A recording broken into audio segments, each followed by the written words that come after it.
Hey guys, I wanted to share with you a little bit of the inspiration behind my piece called Niagara or Niagara Voyage, and a little bit of how I came to compose this piece, some of the ideas that inspired me, some of the compositional techniques I tried and then discarded and edited and worked through, and some inspirations I have for future pieces.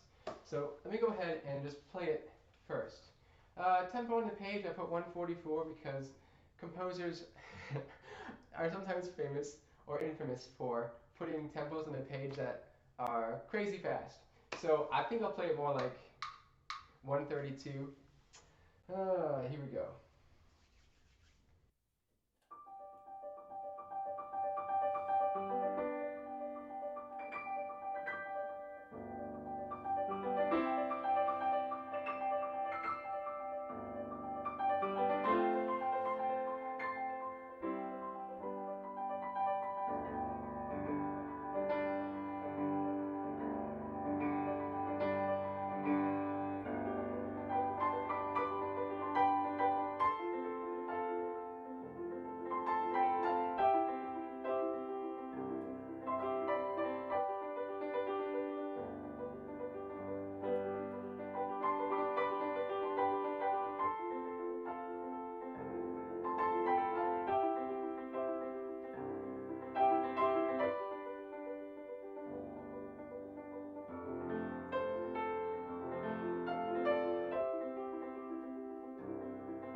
That's fun. I started composing this piece last fall, I guess about September, because one of my students finished enough pieces and earned enough incentive points at the Blakemore School of Music that he earned a personal commissioned composition. And I asked the student, I said, well, what do you want it to sound like? And he said, well, I like the piano guys. Who doesn't like the piano guys?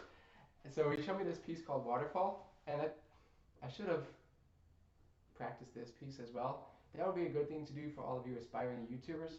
Have all these things ready to go before you start. But it goes something like this. Or it might have 5 notes like. Anyway, it has a repeating pattern that outlines a chord. And then there's a left-hand harmony that comes in and does some other stuff. So I thought, okay, I'll use that repeating chord pattern. And he said, I like the energy that the piece has. Jon Schmidt is such a good composer, and his pieces just have this drive and this life in them. The pianist doesn't have to do too much to make them sound great. But this is not a Jon Schmidt video. This is a Ryan Blakemore video. So let me talk about my piece. So I borrowed Jon Schmidt's idea with the repeating chord pattern and the melody. And my student said, I want some hand crossings. So I was thinking immediately of like Scarlatti, who's famous for that. And he said, I want the piece to have energy. So I started thinking about waterfall and different qualities of a waterfall. And then I thought about some famous waterfalls. And being an American, I thought of Yosemite, or is it Yellowstone? I think it's Yosemite. And I thought of Niagara. And I've been to Niagara, and there's like this huge crashing water on the American side, and even more crashing water on the Canadian side. So I thought, I'll do that. That one would be like this student. So I knew that I needed something to be loud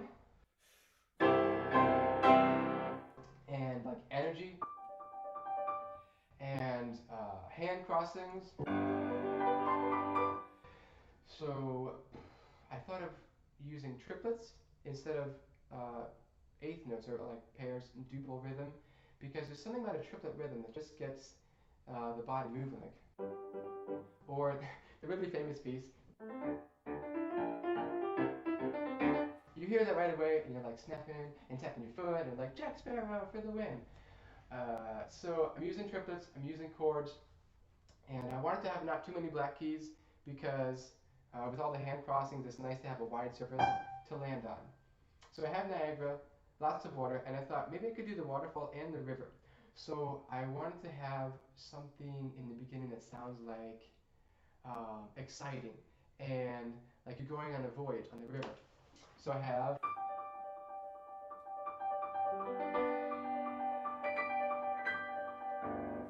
hand crossings and energy, and I thought about music that was already written about rivers, and there's a really famous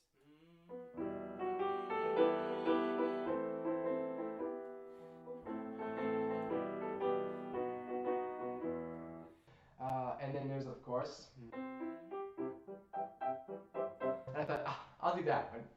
I couldn't resist quoting a little bit of Johann Strauss, and I hope it's not too much. I don't think this gets me in trouble with the law, because it's just as.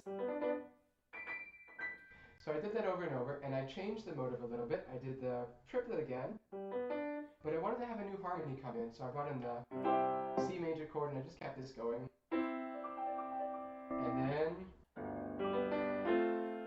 I've been inspired by the, like if you're in G major, there's an F sharp, but I've been inspired by this flat 7 or subtonic chord from a myriad of sources, one of them being Hey Jude, like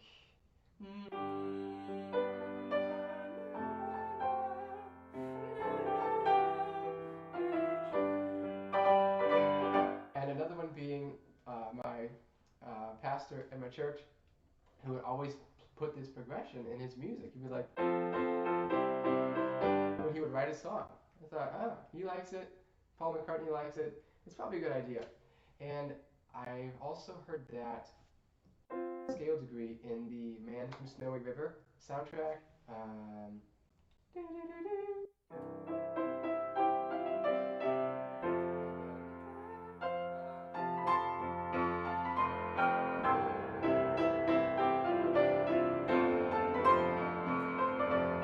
then it goes, then here. Oh, that's so cool.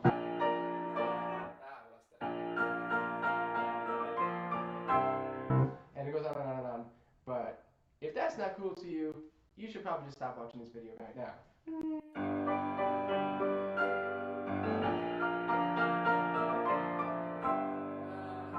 goes to F chord there. Whatever it was, those are my inspirations.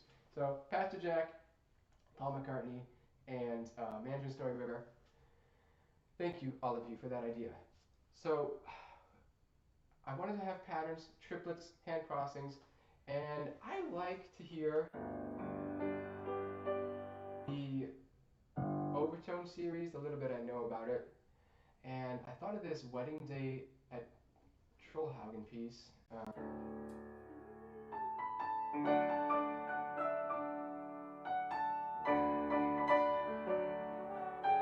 Anyway, it has jumping stuff, and then there's another piece by Edvard Grieg, which is called like Bells Tolling, and it's like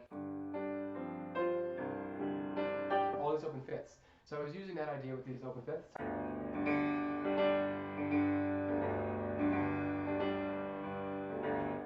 And here,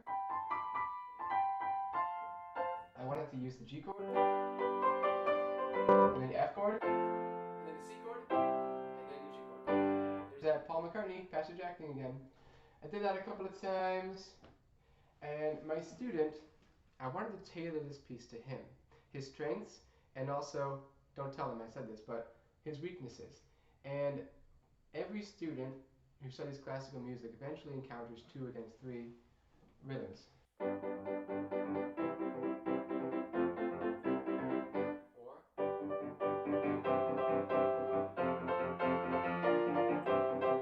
Okay?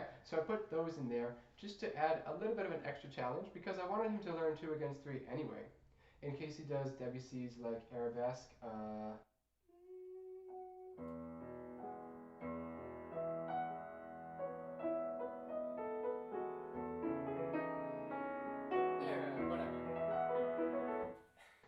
Those notes. And there are tons of other good pieces that have 2 against 3, and I just think it sounds cool. So I put in some 2 against 3 stuff that happens over and over and over. I was thinking to myself, how long do I want to make this piece? And how long do I want each section of it to be? Because I'm going on the river, but the piece is really about the waterfall. So I have the melodic pattern happen a couple times. And I want the listener to keep in mind this Johann Strauss thing.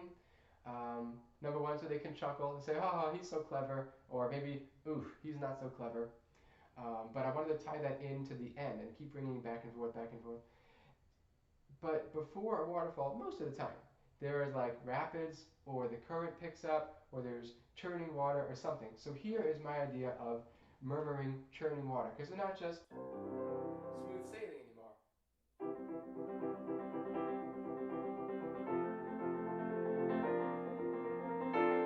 And I have this sort of in measure 43 tenuto on the last beat because I wanted to have like a surprise. When you're going through the water and you have like whoop, if you're not looking for where the rocks are, you're going to bump into them. And that's what I was thinking about with measure 43. I'll do that again for you. Boop. And now in slow motion. Boop. Okay? 46. Compositionally, measure 40 has a pattern that's 4 measures long. 1, 2, 3, 4, 1, 2, 3, 4, 1, 2, 3, 4, 1, 2, 3, 4, boom. But because the current was picking up and the waterfall's approaching, now we can see the spray floating up through the air, and maybe people are realizing, oh, I probably should disembark before I go over the waterfalls and meet an unfortunate end. So I didn't want to use 4 and 4 because 4 measures is often a stable group, a stable number. So I shortened the next segment. 1, 2, 3, 4, 1, 2, 3, 4, 1, 2, 3, 4, 1. And this time is 2 measures. Oh, it's probably the same thing. No, it isn't. Surprise! I speed up my harmonic rhythm, which just means I make the harmonies change more frequently, and I shorten this repeat to be only 2 bars. So things are compressing as it feels like time is speeding up as we're coming towards the waterfall. And then this last measure, that's when we're like teetering on the edge of the waterfall and just about to go over, or you can imagine like maybe everyone swam to shore and the boat goes over, or whatever. Hopefully no one got hurt, right? And then I thought, what can I do for the descent down the falls? Like a total Cusco and Pacha type moment. And I thought I could use a glissando, but I don't know, I tried the glissando and it was just too much like Looney Tunes, you know? And I didn't want to have a Porky Pig type moment. So I used the chromatic scale. Because my student was already good at the chromatic scale, he has really fast fingers. And I thought, what can I do that shows off his strength here, and it gets our hands further apart so that we can have a big...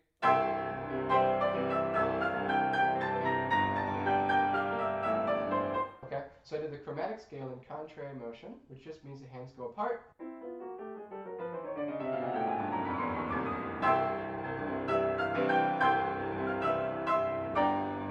There's that flat 7 again. Ah, so cool. I just can't get away from it.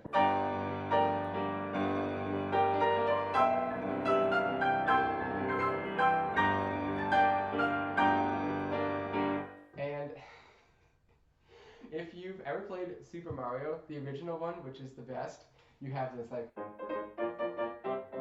Or if you ever watched the Avengers movies, you have...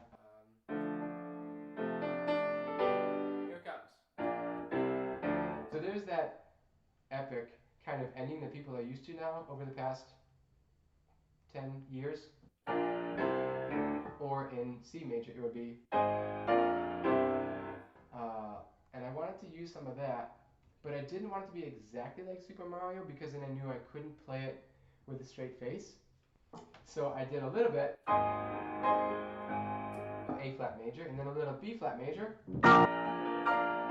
And because my student is who he is, I wanted to give him a chance to play something really loud. So I had this whole like low B flat octave because I thought he would have fun with that. But then I don't go A flat, B flat, C. I did A flat and then B flat.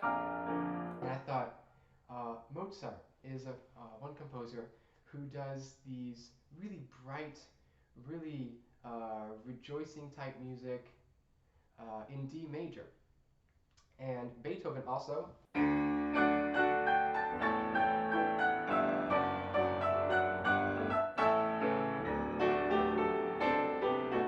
Okay, so I thought I'll use D major as my finishing key, but I have to get there somehow. And this is a little bit awkward sounding, but I don't mind, and you shouldn't mind either.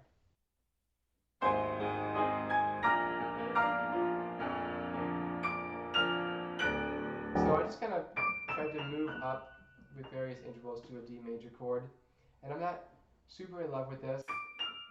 So if you think of a better idea, you should leave it like in the comments, and I might even change the notes. And then I'll write a little asterisk and I'll say like, thank you, anonymous YouTube user, for that idea, which I'm taking credit for, or something like that.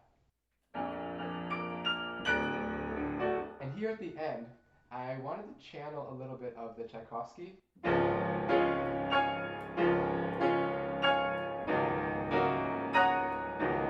And that's as close as I'll ever get to playing the Tchaikovsky concerto.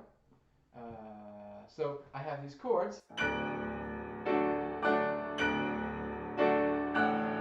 And the last part of the piece is this D major arpeggio. Tremolo on the bottom is optional, or you can just like hang out there for fun. But my student was doing the Royal Conservatory technique levels, and he was in level 4, and one of those things is the D major arpeggio.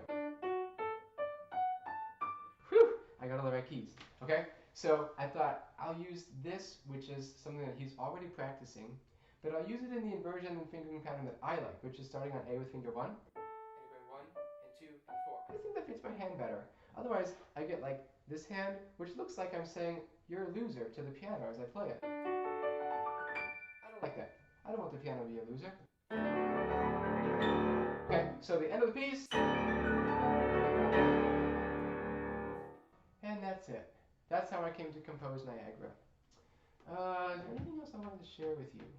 Maybe...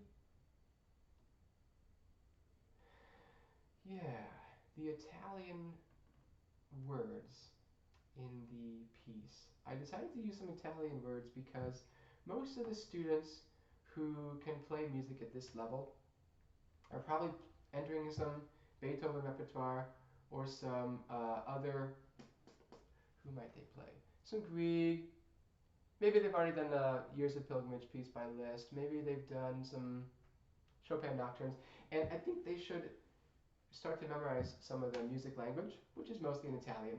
So I did things like con pedale, with pedal, con brio, with spirit, sotto voce, which just means under the voice. So I want the right hand at measure 2. So come down a little bit so the voice can still be heard. Alright, that's, I guess that's Niagara in a nutshell. If you like it, buy it and play it. If you don't like it, buy it for someone else so they can play it. Thanks so much for watching. My name is Ryan Blakemore, and I approve this message.